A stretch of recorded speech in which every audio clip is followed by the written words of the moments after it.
एक बाप अपनी बच्चे की इज्जत की लड़ाई नहीं लड़ सकता। छोड़ दीजिए मुसलमान था। कोई पेरेंट्स अगर अपने बच्चों को स्कूल को भिजाते हैं तो टीचर के पास क्यों भिजाते? टीचर खुद नफरत पैदा कर रही है और फिर उन पर कोई एक्शन नहीं लिया जाता। बेलेबल सेक्शन लगाते, सेक्शन 75 जुवेनाइल जस्टिस एक्ट के किस लिए इस्तेमाल होगा? और पुलिस क्या एक्शन ले रही है बताइए? पुलिस तो सेटल करा रही है, सेटलमेंट करा रही है खाली पुलिस वहां पर। आप नहीं जाएंगे वहां पर, क्यों नहीं जाएंगे? क्यों नहीं जाएंगे वहां पर? आप बताइए, आप ये क्या हो रहा है? और आप उसके बाप से कह रहे हैं, बाप को दबाव डाल दिए। मैं बात किया वो बच्चे के फादर से, वो बोले कि मुझे आकर कहा गया कि गांव में माहौल खराब हो जाएगा। एक बाप अपनी बच्चे की इज्जत की लड़ाई नहीं लड़ सकता, उसके हक की लड़ाई नहीं लड़ेगा, माहौल खराब हो जाएगा। बच्चे को बिठाकर स्कूल में उसको पीटते हैं, वो माहौल जब खराब नहीं हो रहा है। अफसोसनाक बात है, यानी इतनी तकलीफ दे बात है कि छोड़ दीजिए मुसलमान था। कोई पेरेंट्स अगर अपने बच्चों को स्कूल को भिजाते हैं तो टीचर के पास क्यों भिजाते? कि माँ बाप के बाद अगर कोई उन बच्चों को मोल्ड करता है तो टीचर मोल्ड, वो टीचर खुद नफरत पैदा कर रही है और बोल रहे हैं कि नहीं ये ऐसा होता है। मैं भी स्कूल गया, सबको स्कूल गए, क्या हमारे किसी को इस तरह के मारा गया, पीटा गया कि तुम्हारा ये समुदाय ताल्लुक है? और फिर उन पर कोई एक्शन नहीं लिया जाता। बेलेबल सेक्शन लगाते, सेक्शन 75 जुवेनाइल जस्टिस एक्ट के किस लिए इस्तेमाल होगा? National commission for child protection क्या सोते रहेगा? नेशनल ह्यूमन राइट्स कमीशन सोते रहेगा इसमें? और पुलिस क्या एक्शन ले रही है बताइए? पुलिस तो सेटल करा रही है, सेटलमेंट करा रही है खाली पुलिस वहां पर।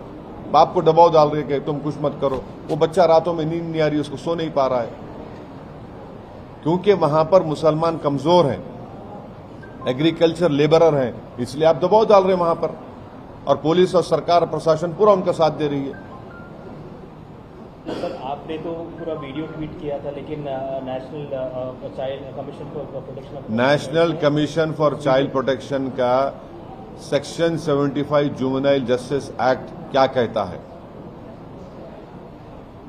राइट टू एजुकेशन का सेक्शन पढ़ लीजिए क्या कहता है। वो टीचर में कोई रिमोर्स नहीं है, कोई रिमोर्स नाम की चीज नहीं है। और पूरा एडमिनिस्ट्रेशन, पूरा उनके लोग, उनके समुदाय के लोग पूरा उनकी मदद कर रहे हैं। अगर वो बच्चा मुसलमान नहीं होता, कोई और समुदाय का होता या कास्ट का होता तो क्या होता अब तक?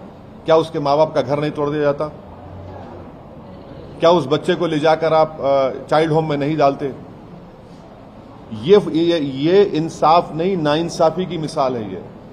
यही हो रहा है और यही होता रहेगा।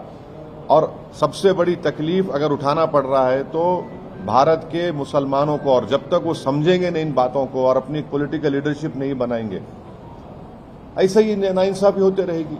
फायदा क्या? सब आके थोड़े दिन मिलेंगे, मगर उस बच्चे के तो मेमोरीज हमेशा के लिए खराब हो गए ना। जो साइकोलॉजिकल इंपैक्ट उस पर पड़ा होगा बच्चे के ऊपर, वो कोई उसको महसूस ही नहीं कर रहा है। सर, बच्चे के पिताजी ने मीडिया से बात करते हुए कहा कि आपसी कॉम्प्रोमाइज हुआ है। और एक बात सुनिए, अगर किसी और के बच्चे को मारा जाता और जाके बोलते कॉम्प्रोमाइज करो तो बाप कॉम्प्रोमाइज कर लेगा, क्योंकि वो कमजोर है वहां पर। वो एग्रीकल्चर लेबरर हैं, डरे हुए हैं, और उस बाप को मालूम कि योगी की सरकार में मुसलमानों को इंसाफ नहीं मिल सकता। उनको सिर्फ बुलडोजर मिलेगा या फिर एनकाउंटर मिलेगा या फिर जेल मिलेगी। आप ये, अरे बाप बोल रहा है तो पुलिस सुन लेगी तो ठीक है। कल से कोई भी किसी भी बच्चे को मारेंगे और फिर बोलेंगे नहीं बाप कंप्लेन नहीं करेगा तो हम एक्शन नहीं लेंगे, मत देंगे, सके होगा क्या?